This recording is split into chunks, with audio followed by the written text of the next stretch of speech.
The wood was screaming before I even turned off my truck, and that was how I knew I should have driven away. It was not a normal sound, not creaking, not wind.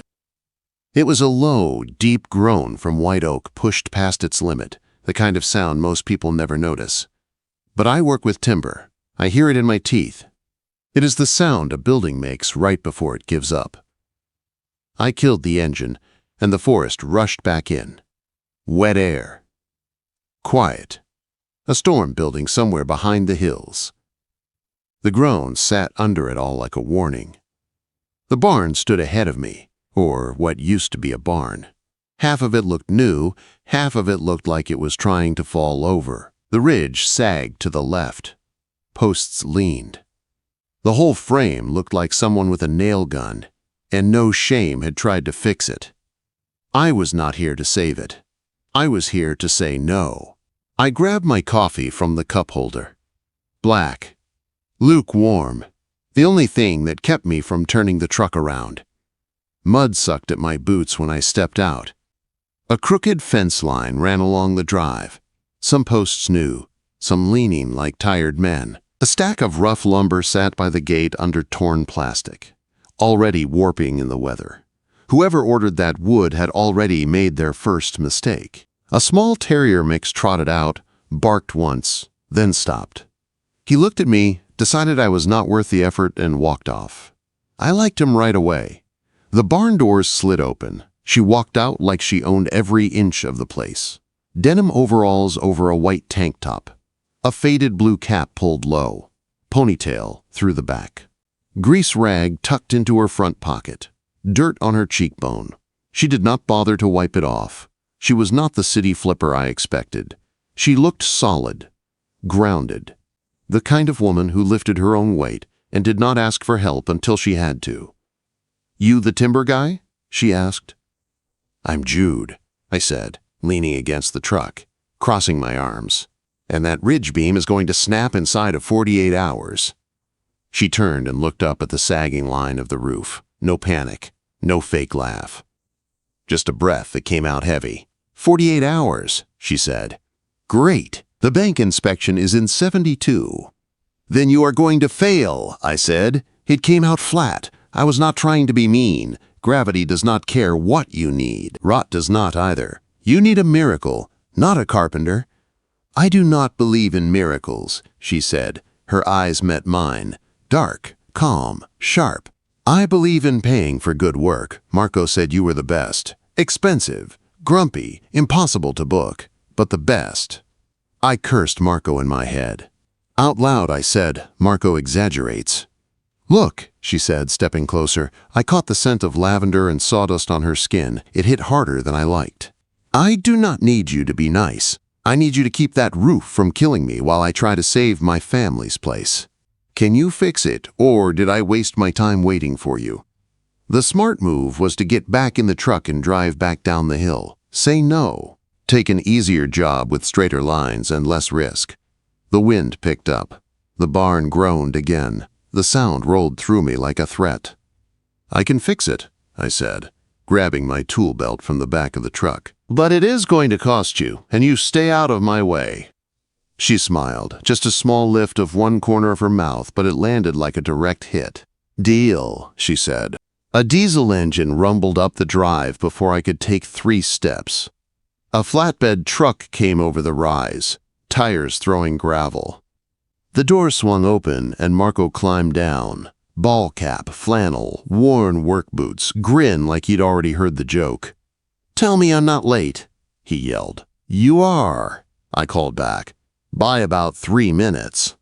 Marco grinned wider, then looked at the barn and let out a low whistle. "Jude," he said, standing next to me. "Still fixing other people's bad decisions." He turned to the woman. "This her?" She stepped forward and held out her hand. "Carmen," she said. "I'm the one who called you a legend." Marco shook her hand. His grip was firm, respectful. "I told you," he said, nodding at me. "Expensive, grumpy, but he makes wood behave." "You talk too much," I muttered. Marco laughed and walked back to the flatbed. "I brought the LVLs, steel plates, and chain falls you asked for. Also brought a second pair of hands since you're not 20 anymore." "I did not ask for your mouth," I said. "You got it anyway," he shot back. He nodded at the lumber stack by the gate. "Cover that. Sun and rain will twist it. Jude hates twisted." "I have a tarp," Carmen said, holding up the one I had thrown earlier. Marco's eyebrows lifted just a little. He had seen what I saw. She listened. She moved. She did not argue just to feel strong. We unloaded the hardware together. Steel plates clanged, chains rattled, the wet air filled with the smell of metal and cut pine. When we finished, Marco came close and spoke low so only I could hear. "Try not to fall for her," he said. "You'll hate it." I did not answer him. He winked at Carmen, climbed back in his truck and drove off, leaving tire tracks in the mud and his words in my head.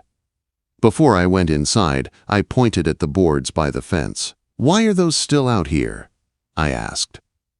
"The supplier dropped them yesterday," she said. "I was going to move them after I finished those posts." The wind ripped the wrap. "I know they'll warp." "You are going to lose half that stack," I said. "I know," she said, jaw tight. I dug a ratchet strap and tarp from my truck and tossed them to her. "Cover them. Strap them tight," I said. "If you want to fight a bank, do not lose a fight to weather." For a second, she looked at me like I had handed her something more important than plastic and a strap. "Yes, sir," she said. Her smile turned the words into a dare. I did not smile back. I did, however, walk over and shoulder two of the longest boards myself. Rough pine bit into my shirt. They were heavy. I carried them like they were not. Not to impress her. To save good wood from going bad. Her eyes followed me all the way to the barn door. I felt the weight of that gaze between my shoulder blades. Inside was worse. The last guy had used cheap nails in green oak. The acid in the wood was eating them alive. Bolts stuck out in random places, splitting the grain without adding real strength. Some braces were just decorative. The skeleton was wrong. I spent the first hour pacing, measuring, and cursing under my breath. Carmen did not hover. She stayed on the far side of the barn with a belt sander in her hands, grinding old boards smooth. The machine was loud and heavy. She handled it like she had done it for years. Most people with money pointed at photos on their phones and said, like this. Carmen actually worked. By noon, I had a plan that would not end with us crushed under oak. Step 1. Stop the ridge from moving anymore.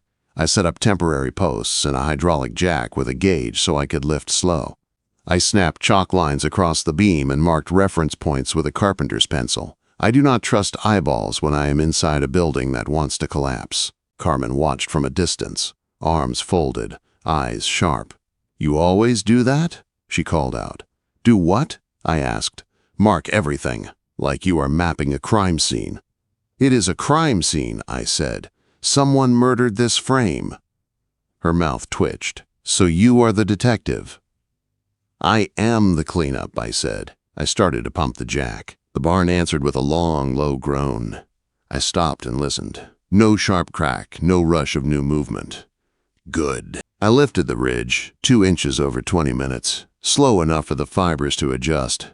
Then I set the weight onto the temporary posts. The screaming in the woods stopped. The silence that followed felt almost private, like the barn and I had just shared a secret. Across the room, Carmen let out a breath she had been holding for a long time. "Okay," she said quietly. That was impressive. "That was step 1, I said, wiping sweat from my forehead. "Out of a lot." She did not complain. She just nodded and went back to work. Lunch showed up when I did not ask for it. "Lunch," she said, stepping into my space and holding out a sandwich wrapped in wax paper. "Roast beef. Horseradish. I brought food. Eat mine. It is better." I took a bite. She was right. It annoyed me. She sat on a stack of pallets, the little dog curled at her boots, chewing her own sandwich. The barn smelled like dust, coffee, and a future that did not exist yet. "So," she said, eyes on me, "why are you so angry at the world, Jude?" "I am not angry," I said. "I am efficient." "You frown when you measure," she said. "You frown when you cut. You frown when you drink coffee. You act like you are 80. I have seen enough bad work to age a man, I muttered. People want things fast and cheap. Wood does not work that way. It takes time. It takes respect. I agree, she said. Her gaze went up to the rafters. For a second, her face softened, unguarded. My dad built this place. He was not a master like you. He just used what he had. But he loved it. I am trying to turn it into a wedding barn. Something real. Not one of those fake ones out by the highway. It has good bones, I said, even though I had sworn I would not give her hope. Just abused bones. Like most of us, she said quietly. I took another bite of the sandwich so I would not have to answer that. I told myself I was only here for the wood. For the frame. For the challenge. But when she tried to haul a bag of cement bigger than she was, and I walked over and took it from her without a word, and she said thank you in that low voice that sounded like a promise, I knew I was lying to myself. The next morning I pulled up just after sunrise. Mist hung over the field. The barn looked less like a corpse and more like a patient in surgery. I expected to find Carmen inside. Instead, I saw her by the fence line, cap on, hammer in hand, boots planted. She was setting posts, driving nails like each hit was personal. You are setting fence posts now? I called. She did not stop swinging. If this place opens, she said, people will park out here. If the fence fails, someone gets hurt. If someone gets hurt, they sue. If they sue, the bank wins. She said it like a simple math problem, painfully accurate. I walked closer and looked at the line of posts, then at the gravel drive, then at the corner. You are measuring from the wrong corner, I said. Her shoulders tensed. I am using the old line. The old line is wrong, I said. It has been drifting for 20 years. If you build off that, your gate will bind, your panels will not line up, and you will fight this fence for the rest of your life. She stared at me, hammer frozen in midair. Are you going to tell me the right way? She asked, slow and tight, or just judge me? I pulled my tape measure from my belt, hooked it on the corner post, and snapped out a string line. Watch, I said. I paced out the distance, marked it, checked for square with a simple 3-4-5 triangle. Muscle memory. I set her level on the new mark. The bubble slid dead center. That is square, I said. Do it like that and you won't hate yourself later. For a moment, the hard set of her jaw loosened. Something in her expression softened. Okay, she said. No big praise, no big speech. She just stepped up to the line, eyes on the string, then on my hands. She nodded once, like a soldier learning a better drill. My lungs forgot how to work for half a second. I turned away before my own body could betray me and grabbed another stake. 3 days later, the shiny trouble showed up. I was high on the scaffold, cutting a perfect mortise for a new brace. Each slice of the chisel had to be right. Too loose and the wood would creak. Too tight and it would split. I was in that quiet zone where all I heard was steel on wood. Miss Brown. A loud voice boomed from the doorway. I looked down. A man in a cheap suit and expensive shoes stood there, holding a clipboard like a weapon. Warren Martin. Town inspector. I knew him. He was the type who liked power more than safety. Carmen walked over, wiping her hands on a rag. She was smaller than him, but she stood straight. Warren, she said. We're busy. I see that, he said, looking up at the framing. I also see you are doing structural work. I do not recall seeing an updated engineer stamp for this load path. We are restoring to original condition, I called down. Code allows maintenance without a new stamp if the footprint has not changed. Warren squinted up at me. Jude Taylor, he said. I might have guessed. Still working without a harness? Quote, I am on a full platform, I said. Read the rules again. He turned his back on me and faced Carmen. Look, I am trying to help you, darling, he said in a fake friendly voice. This place is a money pit. My offer for the land still stands. You sell, you clear your father's debt, you walk away free. Why fight it? Quote. Carmen's chin lifted. Get off my property, she said. I can red tag this site right now, he said, pulling a red sticker from his folder. Shut you down for 30 days. You know what that means for your bank deadline? The air in the barn went tight. I saw Carmen's fingers curl around her rag. 30 days would kill her financing. I did not think. I climbed down and stepped between them. Not puffed up, not yelling. I just put my body where it needed to be. The work is to code, I said, voice low and even. I am documenting every cut, taking photos of every joint. If you red tag this without real cause, I will file a complaint with the state board and push for an ethics hearing that will follow you to retirement. He blinked. Men like him are used to fear, not facts. He looked at me, then at Carmen. Carmen did not hide. She moved closer to my shoulder, not behind me. He is right, she said. If you have a problem, put it in writing. Warren leaned in, like he wanted to crowd me. Carmen moved before I did. She stepped between us, palm lifted toward his chest, stopping him without touching. He is right, she repeated. If you have a problem, put it in writing. His jaw jumped. Fine, he snapped. I will be back for framing inspection. If one nail is wrong, I shut you down. He stomped out to his car. The terrier peed on his tire. It was the only thing that made me smile. When the sedan pulled away, Carmen did not sag. She laughed once, a short, disbelieving sound. You threatened him with paperwork, she said. He is a bully. I shrugged. Bullies hate paper. She reached up and wiped a smear of oil off my cheek with her thumb. Quick, casual, like she had done it 100 times. Micro joy, she said. I caught her wrist gently and looked at her. Do not start making me sentimental, I said. Her eyes brightened. No promises, she said. Then her voice dropped. He was right about one thing. The bank deadline is in 3 weeks. If we do not have the occupancy permit by then, they foreclose. 3 weeks? I frowned. You told me 4. I lied, she said, looking down at her boots. I did not think you would take the job if you knew how tight it was. I should have gotten angry. Impossible deadlines cause mistakes. Mistakes get people hurt.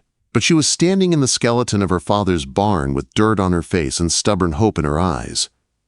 I could not walk. Then we work weekends, I said. Her head snapped up. You do not work weekends, she said. I do now, I said. The next 2 weeks turned into a blur. Sawdust, rain, coffee. Every day I pulled up at dawn. Every day she already had a mug waiting on the work table. Black, hot, exactly how I drink it. I had never told her. She just noticed. I added things she did not ask for. A hidden steel strap over a checked beam. A sister joist, where 1,000 people would dance someday. A real header over the sliding doors so they would not sag after the first winter. Carmen noticed those too. She did not gush. She just watched in silence, like she was learning the shape of my care. One afternoon, a delivery truck rolled up with roof flashing. The driver dropped a bundle near the barn door and left. Carmen ripped the wrap and pulled up a piece. The metal bent in her hands like a soda can. Her face went pale. They told me this was the right gauge, she said. I took it from her and flexed it. Too thin, wrong metal. This will tear in the first good storm, I said. We are not using it. We cannot afford to reorder, she whispered. I looked at the flashing, then at the sky, then at her. I pulled out my phone and called the supplier. My tone stayed calm. Your invoice says 26 gauge steel, I said. This is 30. I am sending you photos with measurements. If you do not replace this by tomorrow, I file a chargeback and a report with the board. That is not a threat. That is the process.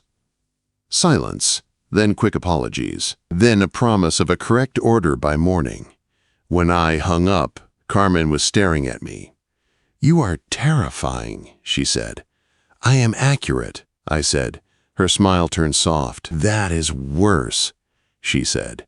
The night we set the new ridge beam, the storm finally came. Rain slammed the roof. Wind pushed at the walls hard enough to make the siding flex. The lights swung on their cords.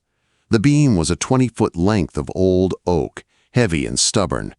We rigged it with 2 chain falls and all the patience we had. Steady on the chain, I shouted over the weather, watching the links tighten. Carmen was on the other chain. Her arm shook as she pulled, her jaw clenched. She did not quit. "I have it," she gritted out. A gust hit the side of the barn. The beam swayed in its sling. I did not think. I stepped in and braced my shoulder under the oak, taking some of the weight and pushing it back into line. My boots dug into the floor. "Carmen," I said, low and sharp, "look at me." She looked. Wind howled. Rain hammered the tin. "On my count," I said. 3 pulls, then stop. We are not wrestling oak. We are guiding it. Okay? Her mouth curled even then. "Yes, sir," she said. 3, I called. She pulled. 2, the beam rose. 1. The tenon slid toward the pocket. With a solid, deep sound, the joint seated. The beam dropped home. I drove the oak peg in with my mallet. The frame shuddered once, then settled. "Done," I breathed. Carmen leaned against a post, chest heaving, sweat shining along the line of her throat. "You okay?" I asked. "Yeah," she whispered, "just tired." Work lights painted her in warm yellow. Outside, the storm raged. Inside, it smelled like fresh-cut wood and rain. "You are doing good work, Carmen," I said. It was the first time I ever told her that straight. She looked up at me. Her lips parted like she could not process the compliment. Then, in the same clear tone she used with inspectors and bankers, she asked, "You seem like a good man, Jude. You married?"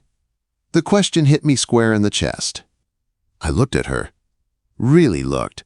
At the way she never asked me to save her, just to stand beside her. At the way she noticed coffee and string lines and hidden steel. "No," I said. My voice came out rougher than I wanted. "I am still waiting for her."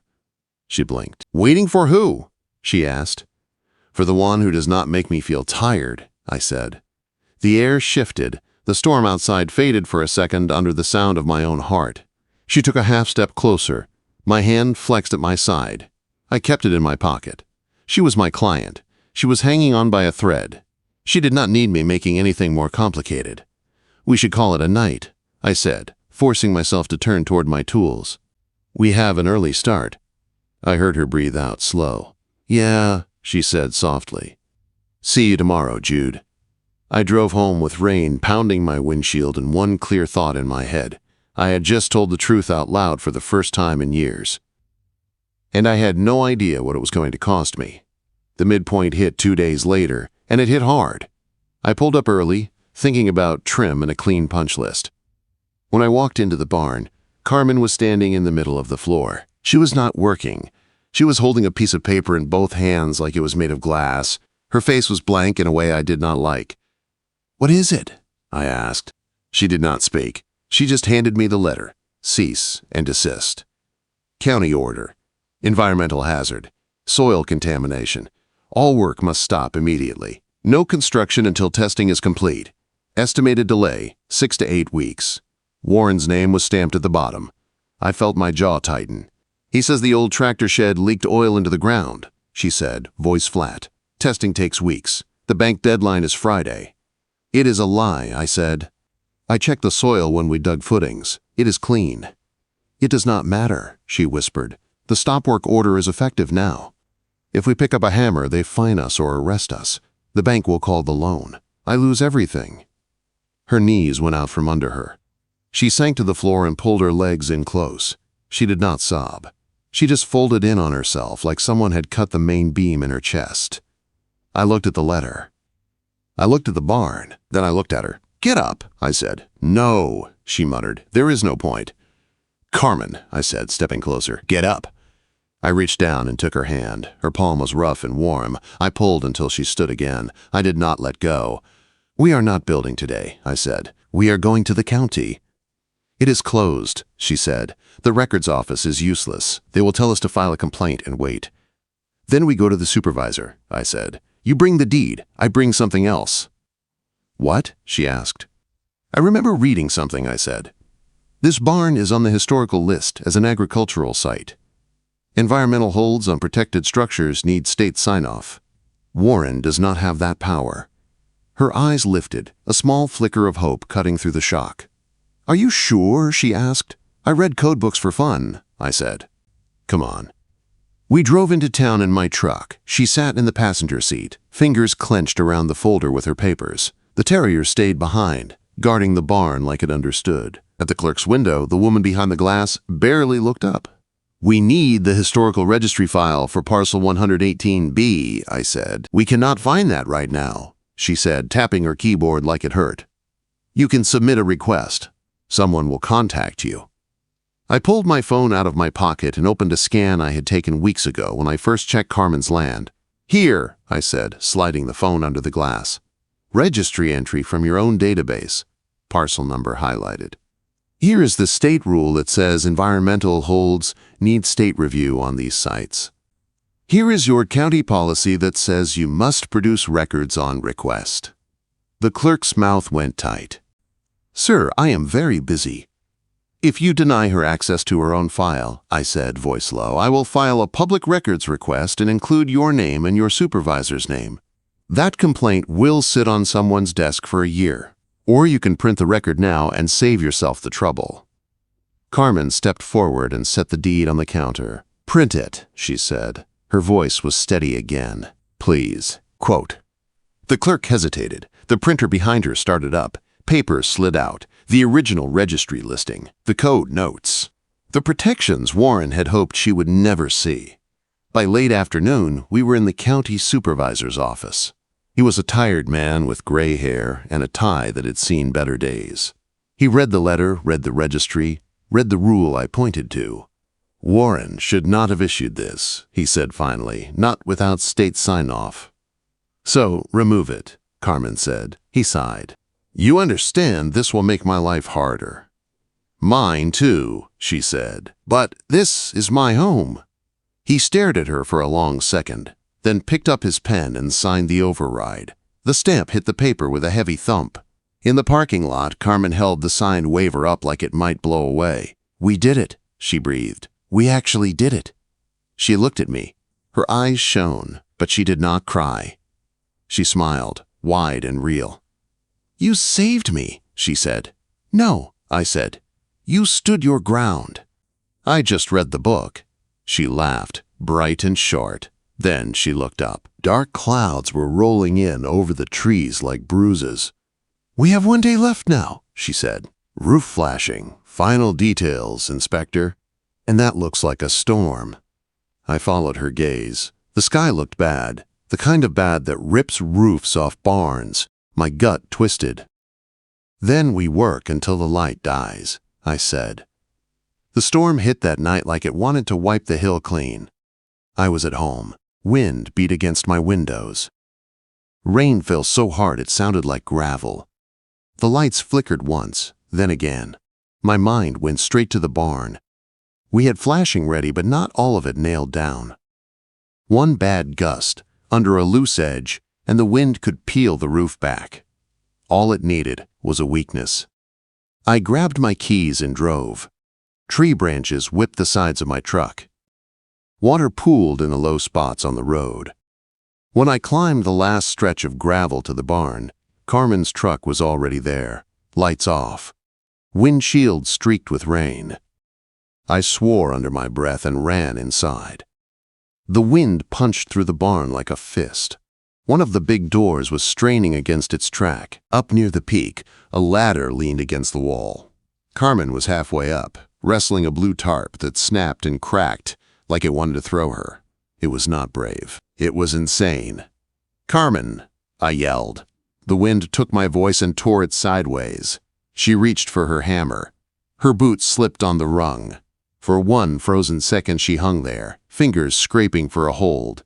My body moved before my mind did. I crossed the floor at a dead run and hit the ladder. I went up 2 rungs at a time, grabbed her around the waist and locked my arm across her hips like a belt. "Get down," I said in her ear, voice tight and calm. "I have to cover it," she gasped. "The water is coming in. If it soaks the insulation, it will fail, the inspector will." "Too dangerous," I said. Another gust slammed against the wall. The ladder shook. I took most of her weight against my chest and backed us down, 1 rung at a time. When we hit the floor, the ladder shifted. I turned so my back took the hit. Pain shot up my spine, but I kept my grip on her, We scrambled to the inner corner of the barn, away from the open door and the worst of the draft. Wind roared around us. The wood above our heads groaned deep, testing every joint. Carmen's hands shook. She stared at the roof like she could hold it up with fear. "All that work," she said, her voice cracking for the first time since I met her. "If it tears off, if it fails, it is over. I cannot do this again, Jude. I cannot start from nothing again." I wrapped my arms around her and pulled her in, not to trap, to anchor. She pressed her face into my chest. She was shaking hard enough that her teeth clicked. I looked up at the ridge, at the new beam, at the joints I had cut with my own hands. The barn bent under the storm, but it did not break. The beam did not scream. It flexed and held. "No," I said. "It is not going to fail." "How do you know?" she whispered. "Because I built it," I said. I dropped my gaze back to hers. "And I built it for you." Her body went very still in my arms, not afraid, focused. "Jude," she said softly, "do not say that unless you mean it." Quote. My jaw clenched. My heart pounded. The storm pushed at the walls. I could have dodged. I could have laughed it off. I did not. "I do not waste words," I said. Her fingers curled into the front of my shirt. That was her answer. Clear. Simple. I lifted one hand and brushed a wet strand of hair away from her face. My thumb grazed her cheek. She leaned into it like she had been waiting her whole life to rest her weight on someone else's strength. "I am not waiting anymore," I murmured. She nodded once. Then she kissed me. It was not soft or shy. It was a sharp, sure move from a woman who had been fighting alone for too long. Her hands fisted in my shirt, hauling me closer. My hands framed her jaw, steady and careful, holding her like something I refused to drop. The storm howled outside. The barn shook once and then settled deeper onto its foundation. The wood held. The roof held. We held. When we finally broke for air, we did not rush into anything else. We stayed close, foreheads touching, breathing hard, hearing the wind fade in small steps. I grabbed a big canvas drop cloth and wrapped it around her shoulders like a blanket. She slid closer, her body fitting along mine as if the space had been cut for this. We sat there on the floor, backs against a post I had sistered, two stubborn people in a building we had dragged back from the edge, letting the night rage around us. No drama, no speeches, no regret, just warmth, just the slow, steady feeling that something had shifted into place and was not going to slip out again. Morning hit hard and bright. The storm was gone. The sky was clear and sharp blue, like it had never thrown a tantrum in its life. The air outside the barn smelled like wet earth and cut grass.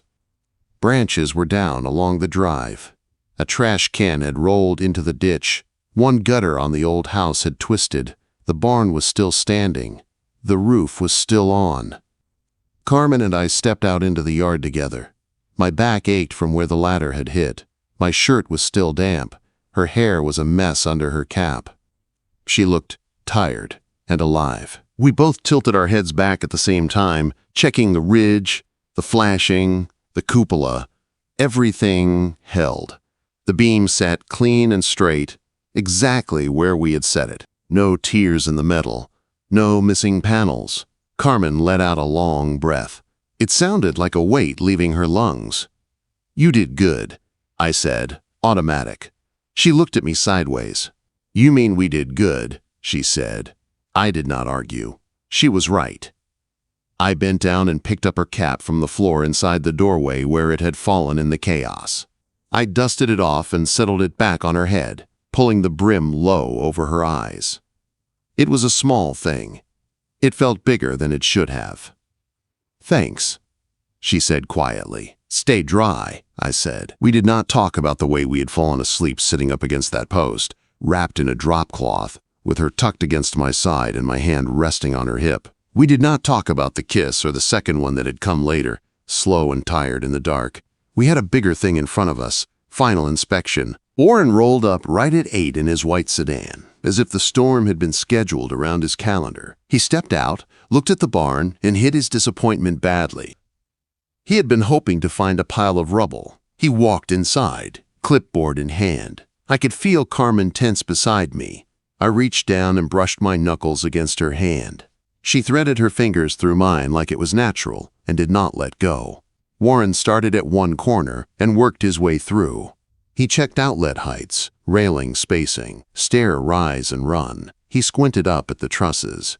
He tapped the posts with the back of his pen. He paused under the ridge beam and frowned. "This is new," he said. "Reclaimed," I answered. "Tied into the original joinery. Load path is the same. Stronger now." He did not argue. He could see the work. Craft is its own language. He checked the door headers, the emergency lighting, the exit signs. He looked for some easy fault he could hang a stop order on. There was nothing. Finally, he stopped in the center of the barn and looked around slowly. The big oak frame rose around him, solid and still. Light slanted down through the clerestory windows, catching dust in the air. "Pass," he said, short and sharp. He scribbled on the permit card and slapped a green sticker on the post by the door. "Occupancy granted." He turned to leave, already annoyed that he had to give ground. "Warren," Carmen said. He stopped and faced her. Carmen stepped closer to me, our hands still linked. She lifted our joined hands slightly, like she was introducing something official. "This is Jude," she said. "My partner on this build. Any questions about the structure go through him or through me, not around us." Warren's eyes dropped to our hands. His mouth twitched. He looked like he wanted to make a comment and thought better of it. Maybe because of the override letter in his file. Maybe because the barn around him felt too solid to insult. He grunted something that might have been goodbye and walked out into the sun. The second his car cleared the drive, Carmen turned to the sticker and let out a shout that shook the rafters. "We did it!" she yelled. She threw her arms around my neck. She did not hesitate. Her feet almost left the ground with the force of it. "We did it," she said again, laughter breaking through her words. "You did it," I said. My face hurt. It took me a second to realize I was smiling so hard my muscles were confused. She pulled back, but she did not let go of me. Her hands slid down to my shoulders. We were close enough that I could see a line of sawdust still on her cheek. "The bank gets paid," she said. "The venue opens in spring. I can keep the land. I can keep this place." She spun away and looked at the barn with new eyes, future eyes. "I am going to need help with the build-out," she said. "Tables, benches, railings, the bridal suite, the bar, all of it. I need a partner who knows wood and hates shortcuts, someone grumpy." "I am expensive," I warned. "I know," she said softly, "but you are worth it." Something in my chest shifted and finally settled. I looked around the barn, at the posts I had straightened, the joints I had cut, the beam I had pushed into place with my own shoulder. This was not just a job anymore. It was part of my work, part of my time, part of my life. "I am not signing a contract," I said. Confusion flickered across her face for half a second until I reached into my pocket and pulled out my keys. I slid the spare key to my shop off the ring and held it out to her, flat in my palm. "Collateral," I said. "So you know I am coming back tomorrow." Her fingers brushed my skin as she took it, her eyes locked on mine. "Does this mean you are done waiting?" she asked. My throat tightened. I stepped in closer, one hand finding her waist, the same spot I had grabbed on the ladder when the wind tried to take her. "Yeah," I said. My voice came out low and sure. She was worth the wait. She smiled, slow and bright, like sunrise coming through a clean window. Then she tugged my shirt and pulled me down into a kiss that tasted like rain, sawdust, and a future that did not scare me. When we broke apart, the terrier barked once, as if to remind us he existed. Carmen laughed and wiped at her eyes with the back of her hand. "We should get to work," she said. "We never stopped," I answered. Over the next hour, we walked through the space like clients, measuring where the dance floor would go, where the band would set up, where families would gather and cry and celebrate. Carmen talked about string lights, wildflowers, and couples who wanted real wood under their feet instead of plastic. I listened, nodded, made notes in my head about hidden blocking and bracing she did not know she needed yet. Resilience is not a speech.